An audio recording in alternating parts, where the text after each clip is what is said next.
warahmatullahi. Alhamdulillah wassalatu wassalamu ala Rasulillah wa ala alihi wa sahbihi wa man tabi'ahum bi ihsanin ila yaumiddin, amma ba'd. Alhamdulillah, syukur pada Allah Subhanahu wa taala. InsyaAllah pada pagi ini kita akan menyambung CD tadabbur yang seterusnya, dan kita akan membacakan surah Al-Qadar insya-Allah Subhanahu wa taala.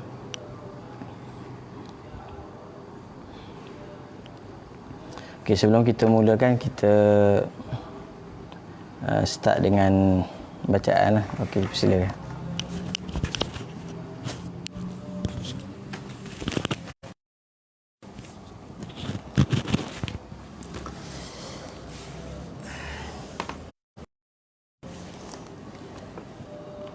أعوذ بالله من الشيطان الرجيم. بسم الله الرحمن الرحيم. إنا أنزلناه في ليلة القدر وما أدراك ما ليلة القدر. ليلة القدر خير ألف شهر تنزل الملائكة والروح فيها بإذن ربهم من كل أمر سلام هي حتى مطلع الفجر. صدق الله العظيم. والصلاة والسلام على رسوله الكريم وعلى آله أما بعد. Okay, pagi ni ringkas saja insya-Allah, surah yang pendek, yang sesuai dengan bulan kita ni, bulan Ramadan yang selalu kita baca, iaitu Allah Subhanahu wa taala berfirman tentang surah Al-Qadar. Berfirman tentang surah Al-Qadar. Lebih kurang dalam 5 ayat, dan surah Al-Qadar ini dia datang selepas daripada surah Al-Alaq yang kita tadabbur 2 hari yang lepas. Subhanahu wa ta'ala, surah Al-Qadar ini dia ada hubungan dengan surah Al-Alaq, sebab dalam surah Al-Alaq Allah Subhanahu wa ta'ala bicarakan kepada kita tentang bagaimana wahyu yang pertama yang turun kepada baginda Rasulullah sallallahu alaihi wasallam, dan peristiwa itu berlaku di Gua Hira. Adapun surah ini adalah lebih kepada bagaimanakah wahyu Allah Ta'ala itu prosesnya turun ke langit dunia. Sebab proses penurunan Quran ini, sebagaimana kita tahu, ada 2. Yang pertamanya nuzulul Quran daripada Luh Mahfuz kepada Baitul Izzah di langit dunia. Yang kedua ialah penurunan kepada baginda Rasulullah sallallahu alaihi wasallam. Antara kaitan juga ialah dalam surah yang sebelum ni, Allah Subhanahu wa taala sebut dalam surah Al-Alaq bahawa Allah itu mengajarkan manusia benda yang dia tak tahu. Allamal insan, banyak benda yang Nabi SAW dan juga orang Islam tak tahu, termasuklah penciptaan manusia, termasuklah kisah-kisah Bani Israel yang disebut dalam surah At-Tin, tentang Wat-Tin wa Zaitun wa Turi Sinin. Banyak pengetahuan kita itu di luar daripada benda yang berhajat kepada ta'lim daripada Allah Ta'ala. Dan maka dalam ayat ni, dalam ayat kedua contohnya, Allah Ta'ala bertanya balik, wa ma adraka ma lailatul qadar. Itu kita akan kupas nanti insya-Allah. Okay, kita mulakan. Bismillahirrahmanirrahim.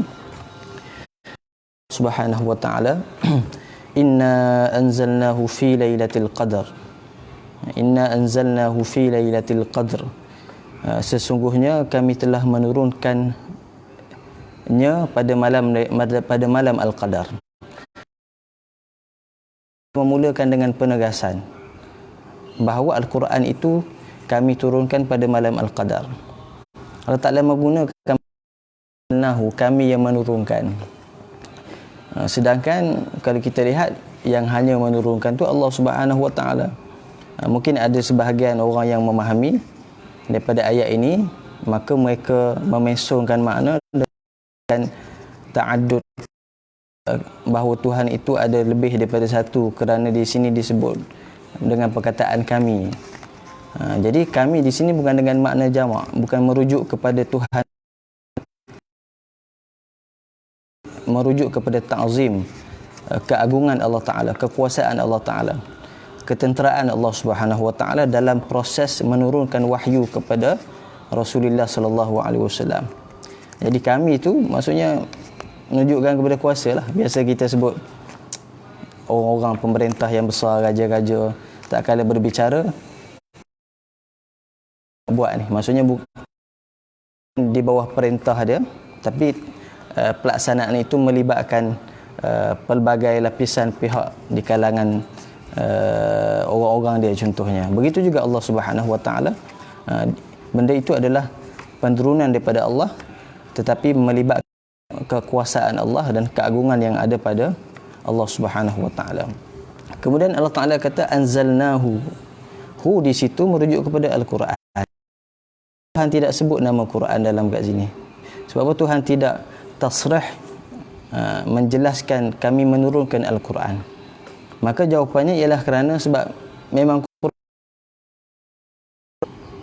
biasanya kita kalau sebut orang tu, ataupun kita kata ni aku nak buat benda ni, kata kita dengan tanpa menyebut benda tu, biasanya benda tu benda yang ma'ruf, benda yang sudah diketahui. Jadi Al-Quran itu sebagai wahyu yang turun kepada Rasulullah, begitu juga umat Islam, sudah diketahui di kalangan orang Islam, juga di kalangan orang-orang yang memusuhi Nabi, bahawa yang turun kepada baginda itu adalah wahyu daripada Allah Subhanahu Wa Ta'ala, adalah Al-Quran. Maka tidak perlu kepada untuk menyebut direct nama Al-Quran.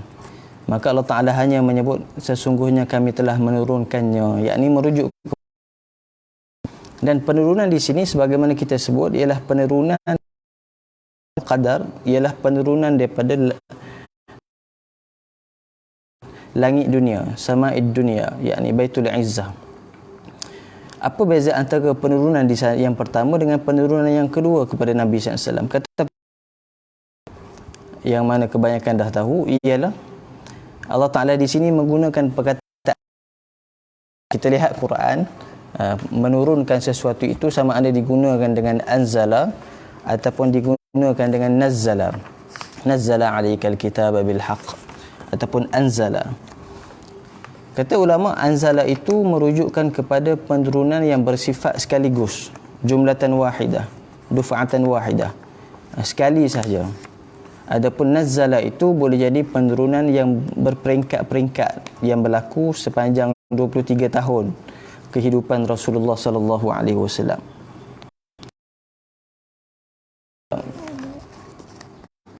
Allah Ta'ala nak beritahu penurunan yang kali pertama itu adalah sekaligus, berbentuk Quran secara skemanya yang asal, maksudnya yang daripada Fatihah kepada ikut susunan begitulah yang ada pada malam Al-Qadar itu. Sedangkan yang turun pada peringkat yang kedua kepada Nabi itu tak mengikut susunan skema yang asal, tak ikut muqarrar yang asal.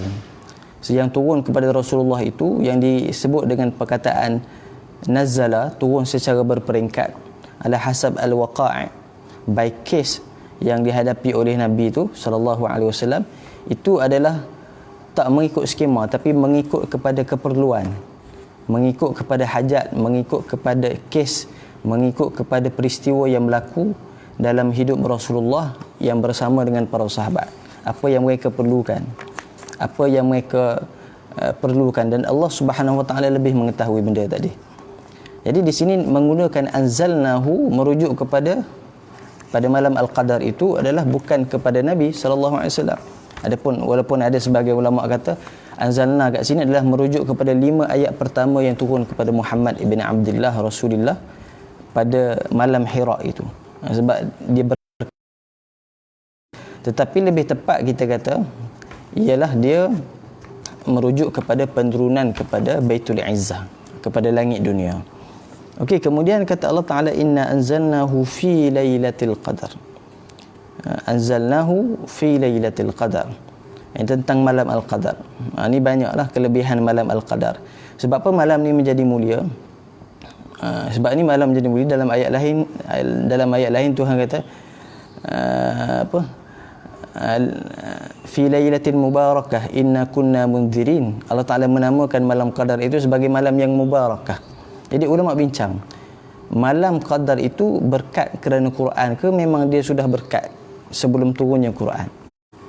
Jadi rumusan kepada pendapat itu kita kata malam al-qadar itu sudah ada keberkatan, tetapi dengan turunnya Quran dia menambah keberkatan. Sebab setiap benda yang berkait dengan Quran akan menambah nilai dan mengangkat kedudukan sesuatu tadi. Dia hebat, tinggi nilainya kerana dia melibatkan Quran.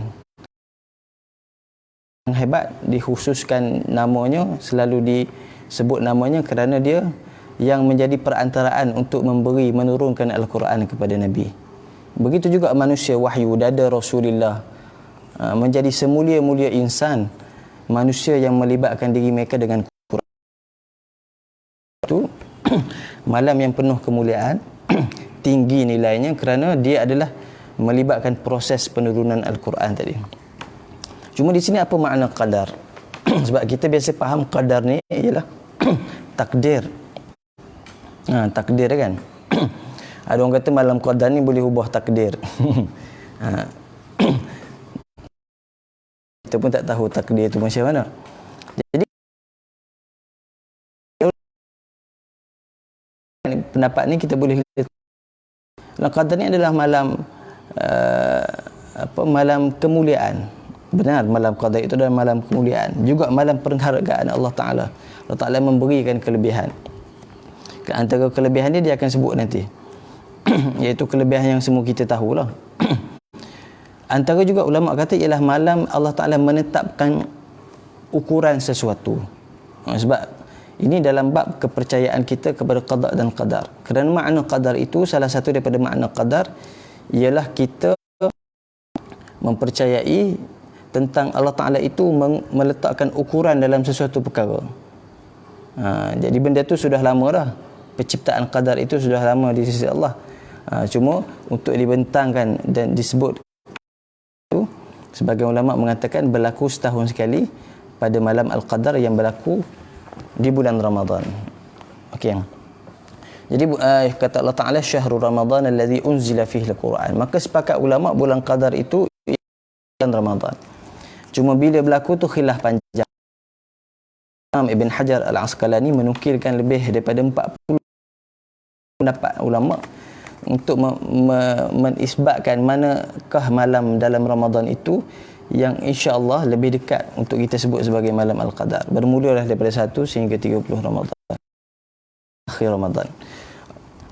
Okey, kata Allah Taala kemudian wa ma adraka ma lailatul qadar. Ma di situ adalah ta'ajjub. Maksudnya sebelum ni Tuhan kata alamal insana ma lam ya'lam. Tuhan mengajarkan manusia benda yang dia tak tahu. Jadi dekat sini Tuhan soal balik. Alang-alang kita ni tak tahu, ataupun untuk menegaskan memang kita ni tak tahu. Ma adraka ma lailatul qadar. Hebat Lailatul Qadar tu, kau tahu tak? Lebih kurang begitu. Tinggi Lailatul Qadar itu nilainya, kau tahu tak? Wa ma adraka ma lailatul qadar. Maka Tuhan mendatangkan penyataannya.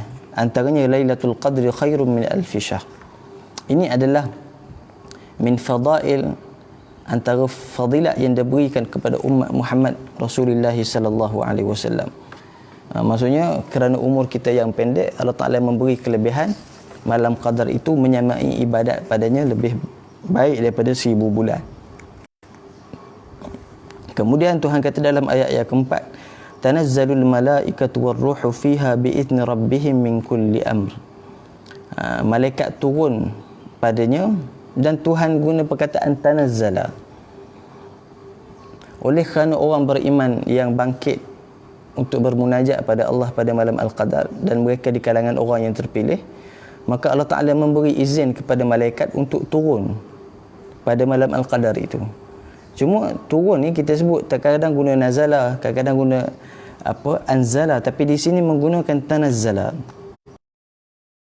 Kasan kepada tatanazzala. Macam dalam satu ayat yang lain Tuhan kata, innal ladzina qalu rabbuna Allahu thumma istaqamu tatanazzalu alaihimul malaikatu alla takhafu wa la tahzanu. orang beriman dan istiqamah, malaikat tatanazzala. Dia tanazzala tu ringkasan kepada tatanazzala. Macam kita kata matematik, kita ringkaskan jadi mat contohnya. Lebih kurang begitulah. Dan kaedah dalam bahasa Arab kita kata ziyadatul mabani tufidu ziyadatul ma'ani. Setiap pertambahan dalam huruf akan memberi pertambahan makna. Jadi tanazzala sini sebagai ulama kata ialah ramai malaikat yang turun. Tatanazzala ataupun tanazzala itu malaikat turun pada malam Al-Qadar itu jumlah yang ramai untuk melihat orang-orang mukmin yang bermunajat kepada Allah Subhanahu Wa Taala. Tapi kalau kita tengok ayat ni, Tuhan sebut dua pula, tanazzalul malaikah war ruh. Siapa pula ar-ruh tu? Bukan dah sebut malaikat kan? Ada ulama kata sepakat ulama Jibril alaihissalam. Sebab apa nak sebut nama Jibril pula? Bukan Jibril tu malaikat. Sepatutnya kita kata telah turun malaikat dengan izin Tuhannya, cukuplah. Tapi Tuhan kata tanazzalul malaikatu war ruh. Dinyatakan pula ar-ruh itu. Tak terhenti setakat mengatakan itu kepada Jibril kerana nilai yang ada padanya, kedudukan yang ada pada Jibril alaihissalam. Contoh kita kata, oh ni semua dah sampai dah, termasuk Perdana Menteri. Ataupun kita kata, oh ni semua rombongan dah sampai dah, termasuk pengantin contohnya. Sebab apa? Sebab yang kita tambah tu, walaupun boleh jadi pengantin dan Perdana Menteri itu termasuk daripada rombongan juga. Sebab tu kita kata, oh, okey, rombongan dah sampai dah, cukuplah.